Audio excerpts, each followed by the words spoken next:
Howdy y'all, it's me, your boy, Joe Blackman, making carne asada. Carne asada literally translates to grilled meat, so if you've ever thrown meat over a fire, well, you've made carne asada. Now look, meat and fire have a long relationship that clearly works. That's what makes carne asada so accessible, it's almost impossible to mess up. You throw any steak over a fire with just salt and it's gonna taste delicious. With that said, I'm gonna show you how I do it. It's super easy, it's super delicious.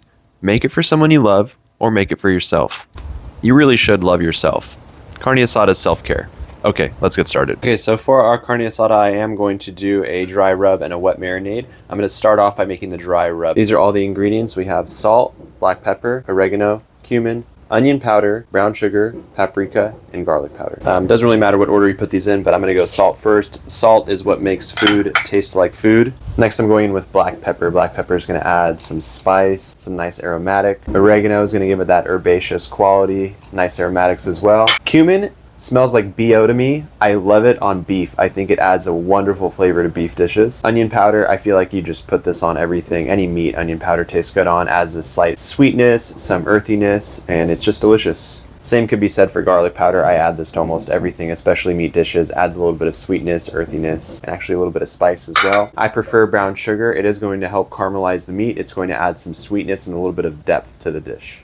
And last in is paprika. Paprika is not really too spicy. Paprika is basically made from dried peppers, and this is going to give it a little bit of sweetness, a little bit of earthiness, and a touch of smokiness too. This is delicious on carne asada. I like to do it in a deli cup because then I just shake everything around, and there you have it. That is going to be an awesome dry rub for our carne asada today. But when it comes to a wet marinade, there's of course many ways that you can do this. I'm going to add some olive oil. Some people add olive oil, some people don't. I just like a little bit of oil as the base for mine, so I'm going to add about a tablespoon. Now, one thing that is non-negotiable is you have to have a sweet citrus, so I'm going to go ahead and do orange. I'm going to do the juice of one whole orange, and you need a sour citrus, so I have lime. I'm going to do 2 limes. So that's 1. Some people, they add beer. I personally don't do beer in mine. It's a very common ingredient though. A controversial ingredient is soy sauce, which for umami, I won't be adding soy sauce. I actually like Worcestershire. This is my controversial ingredient. I love Worcestershire on beef dishes. I think it works really, really well. Now I am going to mix this all together. I'm going to add some of our dry rub. These steaks are beautiful. These are going to be delicious. Let's go ahead and get those in there. Mix these really, really nicely. You're going to want to get this over the meat as evenly as you can. Now for the marinade, if you have 4 to 6 hours, that's ideal, but if you only have a half an hour, you only have a half an hour and it's still going to taste delicious. And then I am going to add a handful of fresh white onion and cilantro. Those always add a nice touch to carne asada. Okay, we're going to let this sit for a couple hours and then get it on the grill. Alright, well while our meat marinates, I'm going to make a fresh salsa. I got some tomatillos, I'm just going to take off the husks. Now, do you need to rinse tomatillos after the husk has been removed?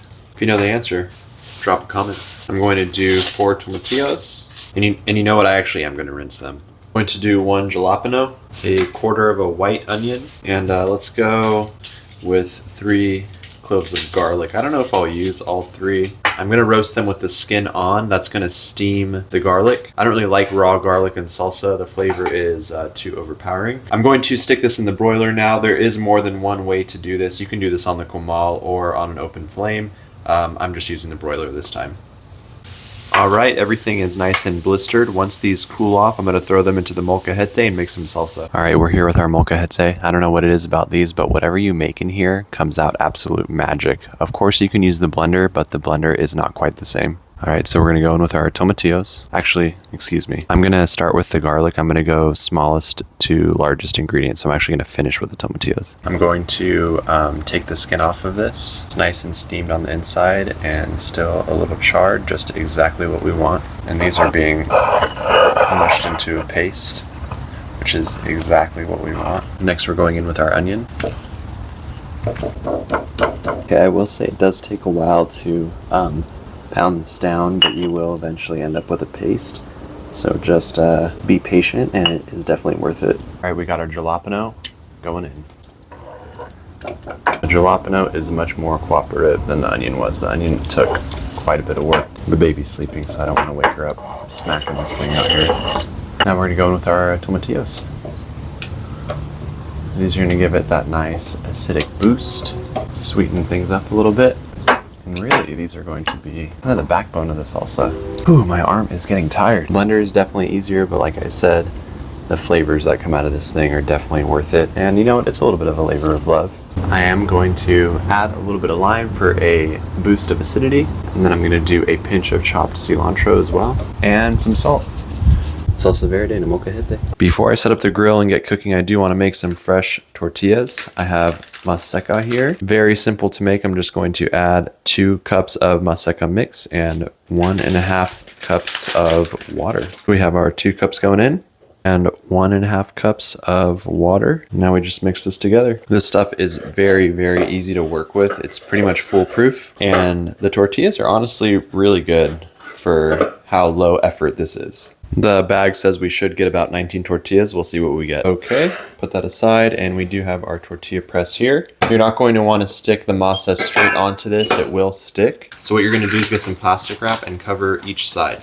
It is a little bit annoying to get the plastic situated on the press correctly, but okay, we got our press set up. I'm going to pinch a ball of masa. Just going to roll that. Okay, just put that on the press.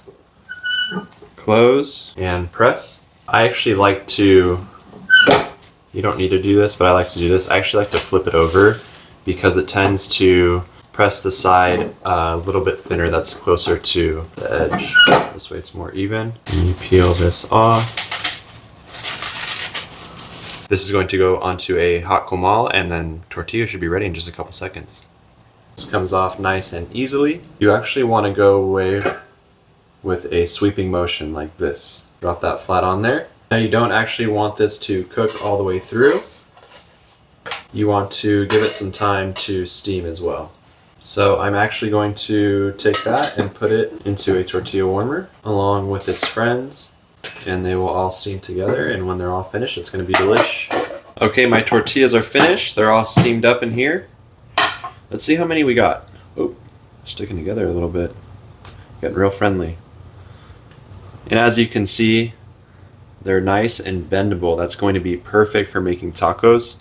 The last thing you want is a stiff tortilla. Ooh, see, like this one's gonna break. That's what you don't want. That's okay, it happens. All right, we are set up here with our grill. For true carne asada, honestly, you want to use briquettes or mesquite wood. Propane is great, it's convenient, but to get that true flavor, you really are gonna wanna cook with a live fire. Got our prime skirt steak's been marinating for a couple hours. Oh yeah, listen to that sizzle. It's getting a little hot over here, so I'm just going to move that over to the cool side. When you grill, you always want a hot and a cold side. You very rarely want to cover the entire grill with coals. When that fat drips down, it's going to cause the coals to flare up. Oh yeah. We got our outside skirt here. I actually like to roll it up like this, cutting against the grain, shortening those fibers. It's going to make this super, super tender. We have fresh onion and cilantro. Fresh onion and cilantro. Our green salsa we made in the molcajete.